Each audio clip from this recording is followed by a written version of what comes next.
I'm reading this book called Odditude by John R. Powers, PhD, and he wrote this one chapter called Rain, and I think it really speaks to a lot of what we go through as we seek God for blessings. Check this out. It's called Rain. An unseasonably hot, sweaty early June evening.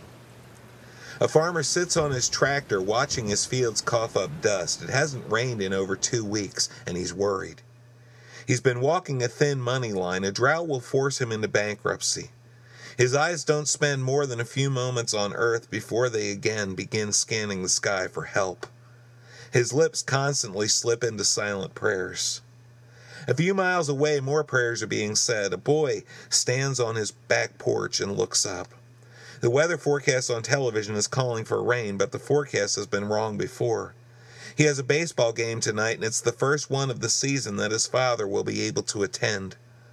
The boy knows his father is going to be so proud of him when he hits that home run. He knows he'll hit one, if only it doesn't rain. Teenage girls are praying too. Prom night. What if it rains? My hair, my dress. A small traveling circus sponsored by the Chamber of Commerce has just finished setting up in the shopping mall's parking lot. The roadies don't even bother looking toward the sky as they spring up the tents. Doesn't matter one way or the other to them. Their parents doing some passionate praying. They're the ones who are foolish enough to tell their young children they are going to the circus tonight. On the interstate, a truck driver is praying that the storm holds off for at least a little while. He's already way behind schedule. His foot squeezes down the gas pedal. The sky is speckled with puny puffs of white, but quickly moving in is a gang of deep gray clouds with serious expressions on their faces. Within a few moments, they have crowded up the sky, pushing and shoving at each other. Angers of lightning flash between them. In an instant, the day's breath has changed from musty to misty. At the Park District swimming pool, the 4 lifeguards on duty, in a move that seems almost choreographed, simultaneously stand up from their perched seats and start ordering the swimmers out of the water. A newly married couple who has just stepped out of their apartment building to take a walk head back inside to go up the stairs to their apartment. Streetlights are called to early duty as deep metal gray of the sky closes over the earth. The vanguard, a few fat drops splatter their announcement. They barely beat the mob hurtling behind them. The farmer stands just inside his barn door, smiling as the spray gently licks his face. The young boy watches the storm from his kitchen window and listens to his father tell him that there will be other nights and other games. Prom curls unravel. Some girls laugh, some cry. Some parents of young children are putting on their own circus in the basement. Others are sitting with their kids on their laps, looking out the living room window, marveling at the storm. Then there are those who are yelling at their children that if they don't quit whining, they will never go to a circus. On the interstate, the truck skids out of control and slams into an abutment. Being behind schedule will never be a problem again. A young girl stands in the lobby of the Park District building waiting for her mother to pick her up.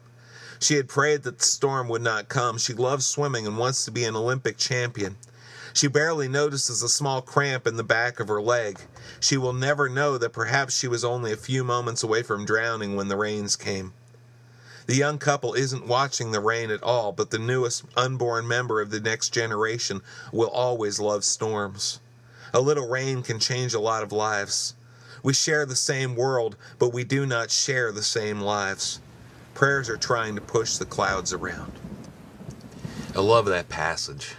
So much in life is a matter of perspective. There's a verse in the Bible that speaks of how God sends rain on the righteous and the unrighteous. I always took that to mean that God rains on everybody's parade sometimes.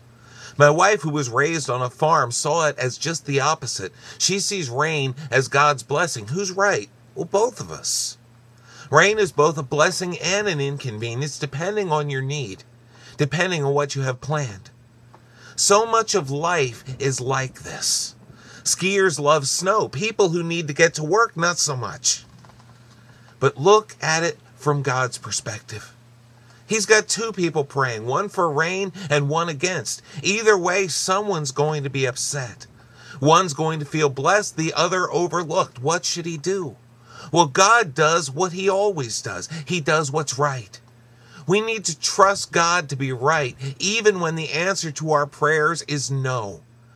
God is the only one who knows how this whole thing works. We need to trust him, even when we're not sure we like what he's doing.